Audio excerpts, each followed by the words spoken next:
porque lo ocurrido el día sábado en Caracas no es solamente el secuestro al señor Nicolás Maduro. Se bombardeó la ciudad de Caracas, no toda la ciudad. He conversado con algunos amigos que viven por allá, algunas personas, y por supuesto lo que hicieron los señores de Estados Unidos o esas empresas de seguridad que contratan para hacer este tipo de operaciones, después para que no tengan responsabilidades ni civiles ni penales frente a las autoridades que en el futuro les podrían juzgar. Bombardearon varios puntos de la ciudad, principalmente aquellos espacios militares como el Fuerte Tuino, que estuvo ahí bombardeado.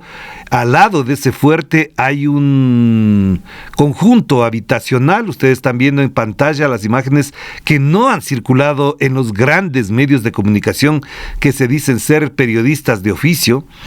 Esas son las imágenes que tenemos, carros hechos pedazos prácticamente, pero decía que después, al lado del Fuerte Tuino, hay un conjunto habitacional de gente pobre. Miren las imágenes que distribuían el día de ayer, gente de un departamento, lo más sencillo, fue atacado. Hay un boquerón que ya mismo se ve en la imagen, del disparo con morteros o con cohetes o con misiles, como quieran llamarlo, contra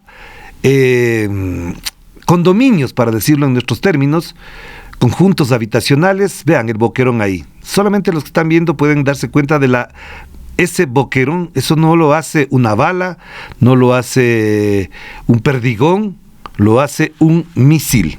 Eso fue lo que hicieron. Eso fue lo que hicieron en Caracas. Porque ya vamos a comentar lo del secuestro, pero vean ahí está el boquerón que también quería mostrarles. Eso es un misil.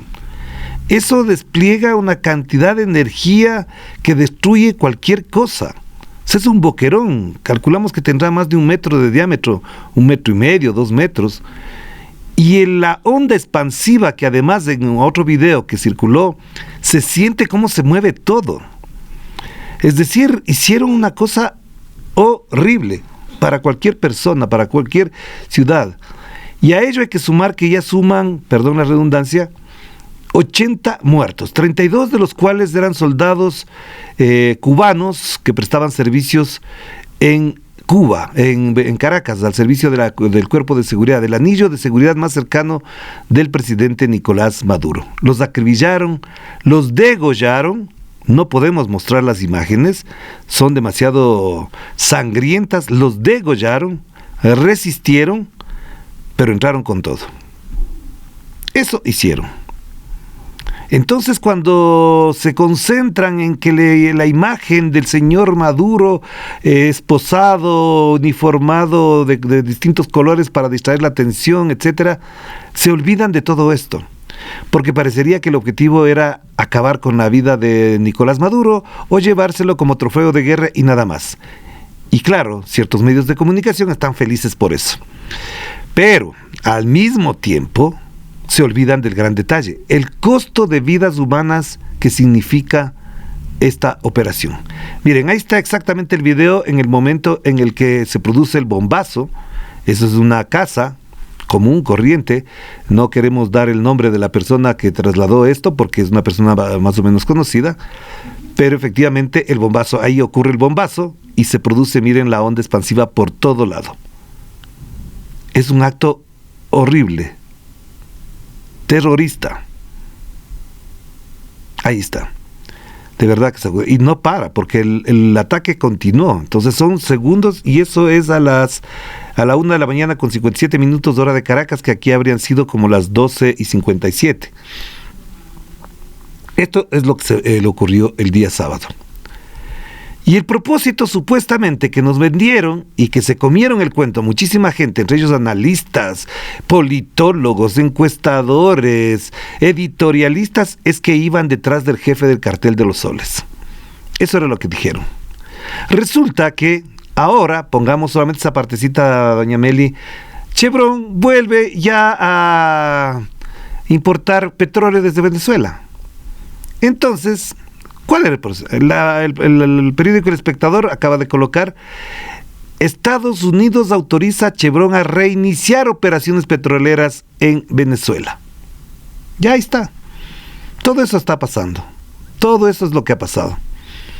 Entonces, con toda esta situación, además, ¿quién pierde o quién gana? Pongamos el tuit de Nelson Baldión, por favor, porque aquí hay un detalle muy importante.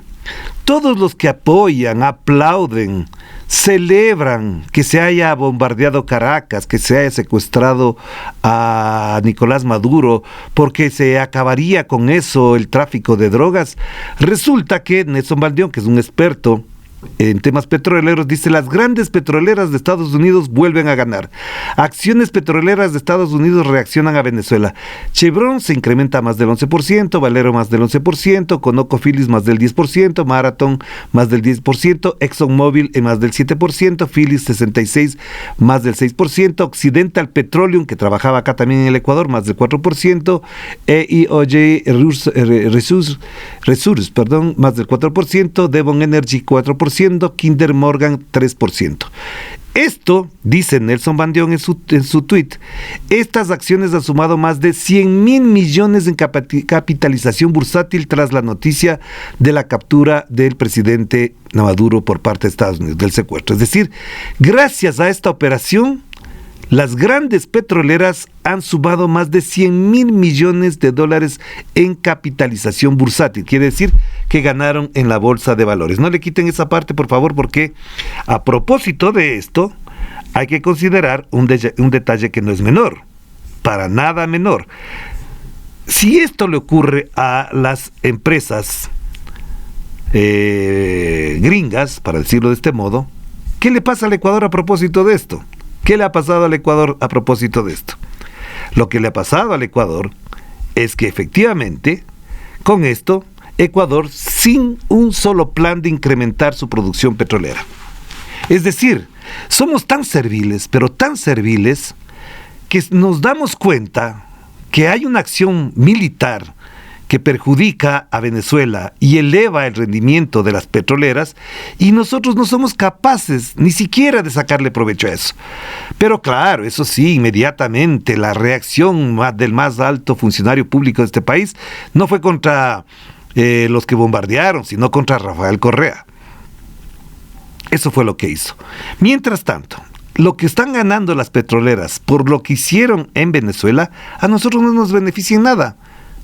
En nada.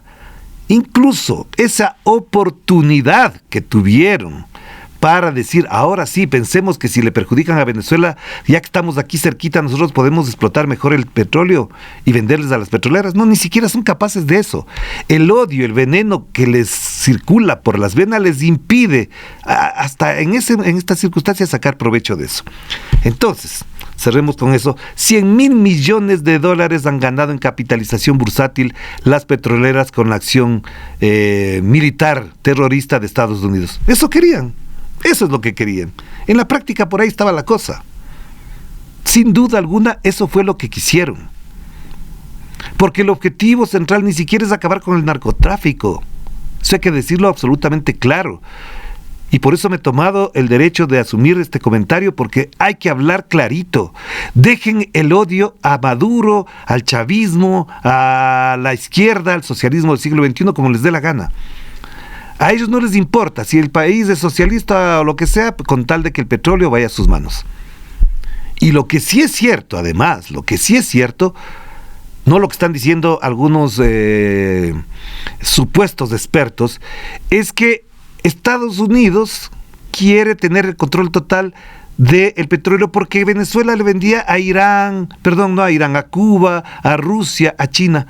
Hasta el año 2020, casi el 100% de las exportaciones petroleras venezolanas se fueron para Estados Unidos. ¿Por qué mienten descaradamente? ¿Por qué se suspenden o se bloquean desde el año 2020? Por la actitud de Estados Unidos, que intentaba ahorcar económicamente a Venezuela, quitándole la exportación de petróleo hacia los Estados Unidos. Ya se incautaron con el señor Juan Guaidó las gasolineras, decenas de gasolineras venezolanas que existían en Estados Unidos, las 2 o 3 refinerías que tenía Venezuela en los Estados Unidos para facilitar la venta de petróleo y de combustible ya refinado en los Estados Unidos. Se quedaron con esas refinerías, se quedaron con esas gasolineras. No sean mentirosos los que dicen que toda la producción petrolera desde que Hugo Chávez Frías asumió el poder se iba para China, para Rusia. Eso es falso, absolutamente falso. No mientan descaradamente. Y por eso mismo se construyó el relato para justificar que ahora sí el petróleo sea para Estados Unidos. Lo que acabamos de ver, 100,000 millones en la bolsa, en las bolsas de valores, las empresas ganaron en 3 días, desde el día sábado, domingo y el día de hoy. Amanecieron con las cifras en bolsa de valores altísimas, 100,000 millones de dólares. Detrás de esas grandes empresas, ¿quiénes están? Los que apoyan al señor Donald Trump, los que le financian sus locuras. Así que no seamos ingenuos, ni tampoco dejemos pasar estas cosas así porque sí. Hay que tener absolutamente claridad de lo que está pasando en el mundo, porque ¿de qué se trata esto? De la guerra del petróleo, que ha empezado hace algún tiempo, pero ya en términos absolutamente prácticos, este 3 de enero se planteó el inicio de la guerra por el petróleo. Voy a decirlo en estos términos, disculparán a quienes no les gustan las palabras fuertes. Estados Unidos está diciendo en otras palabras, quien me joda con el petróleo se hunde. Y por eso la amenaza contra Gustavo Petro, por eso la amenaza contra Claudia Sheinbaum, Colombia y México, respectivamente. Los presidentes de sus países les han dicho que no se metan en sus asuntos internos. ¿Cuál es la respuesta del señor Donald Trump?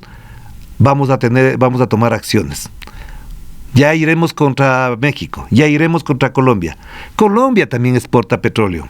Creo que si me corrigen quienes saben de este tema y están conectados y nos están comentando en los grupos de WhatsApp, efectivamente, Colombia creo que está produciendo más que Ecuador en estos momentos, no siendo un país tan petrolero como el ecuatoriano. México, ni qué decir. Entonces, lo que está diciendo el señor Donald Trump, ese petróleo de América Latina es mío. Y lo ha dicho con sus palabras, a su modo medio tonto, el señor Marco Rubio, diciéndole, no queremos que se inyecte de recursos energéticos a nuestros competidores en el mundo. Eso es lo que ha dicho.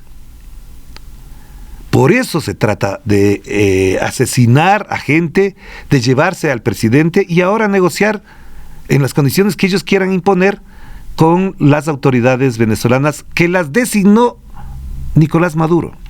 Porque lo que ha dicho Marco Rubio y el propio Donald Trump es que ahora van a hablar con las autoridades venezolanas hasta que se sometan a sus designios. Esas autoridades las designó el señor Nicolás Maduro. Ya se han implementado mecanismos. Daisy Rodríguez, la vicepresidenta de la República con la presidencia encargada, ha dicho que van a implementar un equipo de negociación para salir de esta situación, para también intentar la liberación de Nicolás Maduro. Eso es lo que está pasando. Pero esto es un crimen atroz. Este es un crimen de lesa humanidad. Y así hay que considerarlo. Porque, imagínense ustedes, como dice el presidente Rafael Correa, lo que habría pasado si Vladimir Putin secuestra a un enemigo de guerra que ha intentado asesinarle a él y a su familia, es decir, Zelensky a Putin. Imagínense lo que habría pasado. Pongamos el video de lo que dice Rafael Correa a propósito de esto.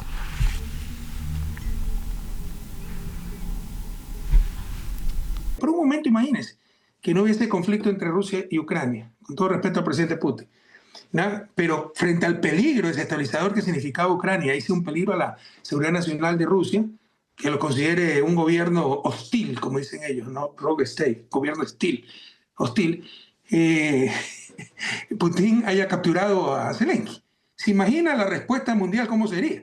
Entonces, nada que ver con la respuesta que está recibiendo Estados Unidos. Entonces, si hay una hipocresía mundial, si hay doble moral, este hecho inaudito, insólito, merece una respuesta mucho más contundente de la comunidad internacional. Es lo que decía Rafael Correa en una entrevista con Russia Today. Lo que habríamos querido que esté en este día el presidente Correa, pero bueno, tenía otra agenda ya copada de medios de comunicación. Habría sido muy interesante conversar con él, no solamente desde la perspectiva geopolítica, sino también desde la perspectiva económica que implica este momento para el mundo. Porque en la práctica, y no es un lugar común ni de decir cosas bonitas ni extraordinarias, espeluznantes. Desde el 3 de enero del año 2026, la situación de América Latina es otra. Desde el 3 de enero para adelante, la situación de América Latina será otra. O al menos hasta que este señor, Donald Trump, baje las locuras, entre en razón, que será muy difícil, y entienda que no es dueño del planeta. Pero bueno, las respuestas que ha tenido de China, de Rusia, de, por ejemplo, Andrés Manuel López Obrador, de Lula da Silva, hasta el propio Boris, ese tibio político que se daba de demócrata, de socialdemócrata, ha tenido que parar diciendo, por ejemplo, entre otras cosas, que si ahora es Venezuela, mañana puede ser cualquier otro país. Claro, lo dice cuando ya está de salida. Y sabe que el que le reemplaza es un fascista como el señor Antonio Kast. En eso estamos. En esas circunstancias estamos. Y hoy se tiene que probar, se va a probar hasta dónde existe patriotismo en América Latina. ¿Dónde están los patriotas latinoamericanos? No porque defiendan a una persona, a una ideología, sino porque defiendan a este continente. Y ayer, efectivamente, en el tuit que puso Gustavo Petro, presidente de Colombia, se decía algo que es muy importante. Es un tipo muy instruido. Ya quisiéramos nosotros tener un presidente en el Ecuador que tenga al menos la memoria histórica que tiene Gustavo Petro. Y él hablaba de las relaciones entre George Washington y Simón Bolívar. Porque de historia no sabe ni Donald Trump, ni Marco Rubio, ni Milei, ni Noboa, cuando hablan de estos problemas. Ojalá entendieran todos ellos que acabo de mencionar lo que significaban las relaciones entre George Washington y Simón Bolívar. No estamos del todo de acuerdo con lo que hacía George Washington, sí, pero esa relación daba cuenta de un modo de convivencia democrática en el continente entre dos grandes líderes políticos. De eso, por supuesto, hay que estar claro. Ojalá tuviésemos dirigentes políticos de la derecha, del centro izquierda, de la izquierda, algunos de izquierda, que entendieran lo que significa la historia de América Latina. Pero no, nos quedamos envueltos en las pequeñeces morales, diciendo que por fin ya detuvieron al dictador. Y les pregunto a aquellos venezolanos que salieron a marchar el día sábado en la Avenida de los Chiris, que gritaban: libertad, ya tenemos libertad. ¿Ustedes van a tener libertad gobernados por el señor Donald Trump? ¿No han leído la historia, señores venezolanos, señoras venezolanas, señoritos y señoritas que salieron a desfilar gritando libertad, que a donde va a Estados Unidos no deja ni siquiera que los propios ciudadanos de los países que invaden gobiernen sus países, o quieren revisar la historia de Afganistán, lo que está pasando en Siria? Han revisado lo que pasa en Libia. Así que si ustedes salen a aplaudir, de todo corazón les digo, de que lograron la libertad, vayan pensando dos veces a qué país se van a dirigir el momento en que Estados Unidos tenga controlado todas las estructuras políticas, militares, sociales, culturales de Venezuela. Porque la señora Corina Machado y el señor Edmundo González, aquellos que la celebraban el día sábado, no solamente en Ecuador, sino en el mundo, no van este rato a Caracas. Porque no le da permiso el señor Donald Trump, porque el señor Marco Rubio ha dicho que no tiene en este momento la oportunidad para gobernar ese país. Así que estos señoritos y señoritas venezolanos, venezolanas, que celebraban la libertad y de que por fin Corina Machado va a ser la presidenta de los venezolanos, vayan a tomar cafecito por largas horas, a ponerle una velita a cualquiera de los santos, porque la señora no ha recibido la bendición de Donald Trump. Porque ella, Premio de la Paz, pidió esto. Premio Nobel de la Paz pedía, por un acto de amor, invadir Venezuela. Nos olvidamos de aquello. Le olvidamos de aquello, de lo que dijo la señora Corina Machado. Así que, señoritos y señoritas, que nos apabullaron con sus ruidos el día sábado a la Avenida de los Chiris, y que además eran agresivos con la gente que pasaba por ahí, vayan pensando en dónde van a obtener la libertad que tanto añoran. No les juzgo porque se fueron, porque se quedan o por lo que hagan aquí. Como decíamos el otro día, de Chile les quieren sacar, pero hay más de 500,000 venezolanos ya bien instalados, reconocidos legalmente, que han hecho mucha plata en Venezuela. Eso es así, en Chile. Eso es así. Entonces, además, que por favor les pido de favor que vayan bajando a los trolls que están en la cuenta de YouTube, que fastidian y que mañana pueden ser los que motivan cuando denuncian Les ruego por favor a los trolls que si les pagaron bien, hagan bien su trabajo, pero no digan barbaridades que están diciendo ahí este momento. Y quiero cerrar con algo que no es menor, porque el día de ayer, qué casualidad que el señor Jan Topic salió a hablar del tema, indirectamente. Me están diciendo, solamente 30 segundos, yo hice la pregunta a un experto petrolero, si en estos momentos Colombia vende más petróleo que Ecuador. Colombia vende sustancialmente más petróleo que Ecuador en la actualidad, de largo, me dice este experto petrolero. Es decir, somos incapaces de haber aprovechado incluso de estas circunstancias cuando éramos un país petrolero que estaba de largo por encima de Colombia, y ahora Colombia nos supera de largo en cuanto a producción petrolera y de venta de petróleo. Por lo tanto, a Donald Trump Ecuador le vale un pepino. Van por México, van por Colombia, después de lo que hicieron con Venezuela. Y me dice este experto petrolero, y tiene muchas más reservas, tiene mucho menos reservas que Ecuador. Colombia, que teniendo mucho menos reservas que Ecuador, este momento vende más y produce mejor que que Ecuador, perdón. Ya me hice bolas. Es decir, piensen bien los que están hablando de que esta es una situación en la que hay que vanagloriarse de que por fin el dictador ha caído. Aprovechen la oportunidad. Ya que somos negociantes, somos empresarios que aprovechamos las oportunidades, nos han demostrado que son incapaces incluso de aprovechar esta ocasión para sacarle mejor provecho al petróleo ecuatoriano. Ahí está. Esta es la realidad. Pero les decía, para no cambiar la dirección del comentario que estaba estructurado en este libreto. Señoras, señores, ¿por qué sale a hablar el señor Jan Topic ahora? ¿Por qué menciona que hay puertos privados en Ecuador por donde sale la cantidad de droga que dice, en cambio, de Estados Unidos que sale por Venezuela? Pongamos solamente la parte que corresponde a lo que dice Jan Topic para entender que ni siendo chavista, bolivariano, correísta, guevarista, ni nada por el estilo, Jan Topic al contrario es de derecha, lo ha dicho abiertamente, señala lo siguiente. Que ecuatorianos no tengamos la menor duda, el enemigo real de nuestro país es el narcotráfico. Y ese es el enemigo que los hombres se niegan a ver. Todos los delitos, sea microtráfico, robo, plagio, nacen de las estructuras criminales de los narcotraficantes. Y en gran parte, el dinero y poder que usan para corromper jueces, fiscales, políticos, miembros de las fuerzas del orden, proviene del narcotráfico. Y aún así, nuestros políticos prefieren pelearse entre ellos, atacar a la prensa, a las cortes, a los que votaron por los otros, buscar culpables imaginarios o por lo menos marginales. Y mientras esto ocurre, nuestro verdadero enemigo avanza, se fortalece, se consolida. Un enemigo que vive codo a codo con nosotros. Y aquí está la verdad que todos conocemos, pero pocos se atreven a decir y peor a actuar.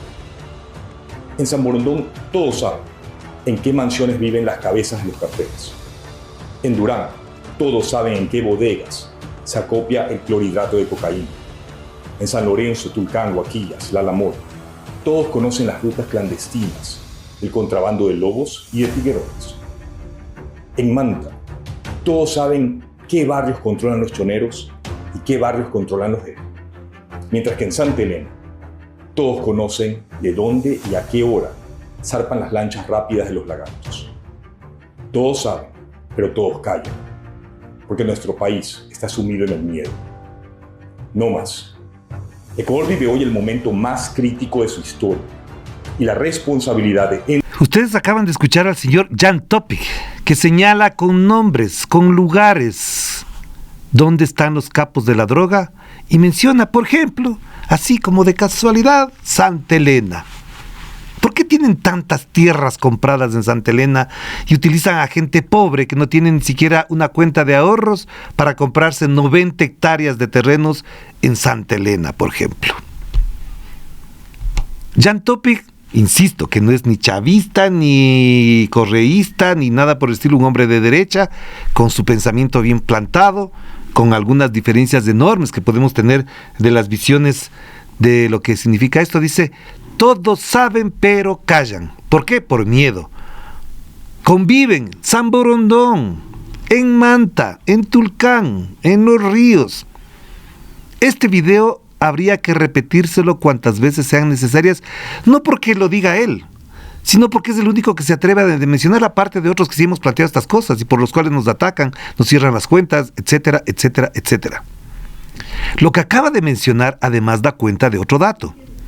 Si Estados Unidos efectivamente, como en su momento señaló el señor embajador estadounidense aquí, que había narcogenerales, de que hay puertos privados, de que hay buques cargados de bananos con un polvito blanco, ¿por qué no han actuado? Yo no estoy pidiendo para nada de que vengan a invadir, que secuestren. Lo único que les decimos es que no jueguen con nuestra inteligencia. No nos crean tontos ni estúpidos. Por aquí sale casi el 70% de la droga que llega a Europa y Estados Unidos. Y van y atacan unas lanchitas de pobres pescadores en el Caribe. Por acá no vemos absolutamente nada. No los vemos a los Reinberg, a los Lofredo, rasgándose las vestiduras porque han logrado bajarse. No, efectivamente que no. Y siguen los trolls por ahí, atacándonos. De verdad, en serio, pongámonos serios y dejemos que el 2025 quede en el olvido. Ya se pasó que llegamos a ser el país más violento de América, gracias al narcotráfico que acaba de denunciar con nombres y lugares del señor Jan Topic, que lo hemos dicho de una u otra manera, que uno que otro valiente lo ha podido mencionar también. Pero no, estamos felices porque secuestraron a Nicolás Maduro. Estamos felices porque ahora Venezuela ya es libre. Aquí, mientras haya miedo, no seremos libres. Ni los venezolanos ni las venezolanas lindos y guapos que circularon por la avenida de los Chiris el día sábado no serán libres mientras tengamos miedo. Esa libertad de la que tanto hablan no existe. No hay. Porque como dice Jan Topic, y estoy citándolo a él para que no crean que estoy hablando desde una postura ideológica como nos atacan los trolls, lo dice, este país no se va a desarrollar, no va a producir más petróleo, no va a comercializar mejor todo lo que tiene que comercializar, no puede vender más banano del que pudiera porque la droga está y el narcotráfico está copando muchos espacios. Y solamente quiero cerrar este tiempo que me queda, porque el día de hoy hay una comparecencia del señor Godoy, Mario Godoy, si no me equivoco es el nombre de este señor, si me equivoco me corregirán. Este señor va a la asamblea. ¿De qué va a hablar el señor? ¿De que el país está gobernado por autoridades puras, castas, que tienen todo controlado? ¿O por el contrario, es un abogado, como tantos otros más, que están defendiendo a los narcotraficantes? ¿Qué es eso? ¿De qué se trata? Esa es la pregunta. El señor Godoy no es ajeno a todo esto. No es ajeno a todo esto. Por lo tanto, en estas circunstancias, como están las cosas, lo que tenemos que tener claro es que lo que hoy vivirá la Asamblea Nacional será mostrar la cara de quien fue colocado ahí, instalado ahí, utilizado ahí por los grupos mafiosos de este país, que están en todas partes. No voy a mencionar uno en particular. ¿El señor Godoy le tendrá que rendir cuentas a este país? Sí, pero estoy seguro que con el aval oficial y de los asambleístas oficialistas no irá a juicio político. Hará su rendición de cuentas y, como ya dijo Daniel Noboa, saldrá de ahí, pondrá su renuncia, se desaparecerá y todo quedará ahí. ¿Quién vendrá? Seguirá con el mismo juego, con el mismo libreto, con la misma jugarreta y estaremos ahí. Entonces, si Jan Topic apareció ayer, ¿tiene que ver con lo que pasó con Venezuela? Sí y no. ¿Incide sobre lo que pensemos sobre lo que pasó en Venezuela? Sí y no. Lo que él está diciendo es que aquí hay un problema grave en Ecuador, no en Venezuela. Que además Venezuela iba por buen camino en términos económicos, lo dice la CEPAL, lo dice el BID, etcétera, etcétera. Eso ya no nos vamos a meter. Lo que está diciendo Jan Topic, como lo ha dicho mucha gente más, no tanta, pero bueno, lo ha dicho, es que el problema está acá, en el Ecuador. Este es el país que se convirtió incluso en un espacio, en un aparato, en un experimento para lo que quieren hacer con el resto de América Latina. Aquí está, el modelo perfecto de cooptación de todas las estructuras políticas, de control, etcétera.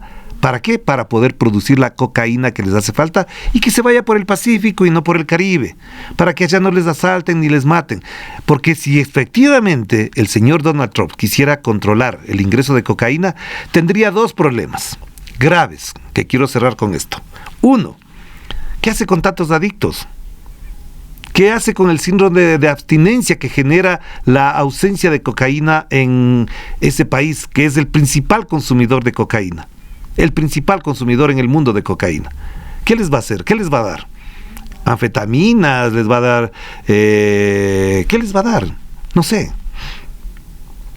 Y segundo, grave problema que tendrá, es ¿dónde va a parar toda la plata, pues? Si se lava en el sistema financiero de los Estados Unidos. ¿O acaso en la crisis del 2008, que fue de las mayores crisis financieras que tuvo, no le salvó la cocaína y el narcotráfico también al sistema financiero estadounidense? Eso lo dice incluso Jeffrey Sachs, uno de los pensadores gringos más importantes, que no es ni de izquierda ni nada, pero que da cuenta de lo que está pasando. Anoche veía la entrevista a Jeffrey Sachs que le hace un periodista noruego, si no me equivoco, y él daba cuenta de esa situación. Si quieren localizar, pongan Jeffrey Sachs, la última entrevista en YouTube, y van a darse cuenta que lo dice él. Ya no lo dice Jan Topic, no lo dice Orlando Pérez, no lo dice Rafael Correa, no lo dice nadie, lo dice Jeffrey Sachs. Y pongamos solamente para cerrar, doña Meli, el tuit de la señora Kamala Harris, que da cuenta de lo que se piensa sobre esa situación. La señora Kamala Harris, que por nada del mundo es chavista, ni correísta, ni nada por decirle, que fue vicepresidenta de los Estados Unidos, dice que las acciones de Donald Trump en Venezuela no hacen que Estados Unidos sea un país más seguro, más fuerte o más asequible. Dice, el pueblo estadounidense no quiere esto y está cansado de que le mientan. ¿Por qué? Porque hay guerras por un cambio de régimen o por el petróleo que se vende como fuerza, pero se convierten en caos y las familias estadounidenses pagan el precio. Y ojo con lo que dice ella, no se trata de drogas ni de democracia. Se trata de petróleo y del deseo de Donald Trump de erigirse en el dictador regional. Si le importara alguno de los dos, no indultaría a un narcotraficante convicto, ni que se está hablando de Juan Orlando Hernández, expresidente de Honduras. No indultaría a un narcotraficante convicto, ni marginaría a la legítima oposición venezolana mientras busca acuerdos con los compinches de Maduro, dice la señora Kamala Harris. Y cierra diciendo dos cosas que son muy importantes para el análisis político y geopolítico en general. El presidente Donald Trump está poniendo en riesgo a las tropas, gastando miles de millones, desestabilizando una región y no ofreciendo ninguna autoridad legal, ningún plan de salida, ningún beneficio en casa. Estados Unidos necesita un liderazgo cuyas prioridades sean reducir los costos para las familias trabajadoras, hacer cumplir el Estado de Derecho, fortalecer las alianzas y, lo más importante, poner al pueblo estadounidense en primer lugar. Lo dice Kamala Harris. No lo está diciendo, digo, ningún chavista, ni tampoco ningún correísta, ni nada por el estilo, a todos aquellos que les encanta decir que por acá nosotros nos encantamos criticando lo que hacen contra Venezuela. Les he dicho, el alcalde de Nueva York, Kamala Harris, Jeffrey Sachs, entre tantos otros, están diciendo que esto es una barbaridad. Y aquellos que dicen que incluso la acción hecha por Donald Trump contra Maduro es legal, vayan y revisen la Constitución estadounidense, revisen todo lo que quieran ustedes revisar, y además todos los convenios internacionales que a Donald Trump le valen un pepino, para que entienda que eso fue un acto ilegal, de terrorismo, de lesa humanidad, por los costos humanos que esto tiene, y porque además no se justifica por ninguna razón, porque dijeron que era por el cartel de los soles, y en realidad ahora están ganándose 100,000 millones de dólares de empresas petroleras estadounidenses, solamente en las acciones que lograron ya elevar el día entre el sábado y hoy en la Bolsa de Valores de Estados Unidos.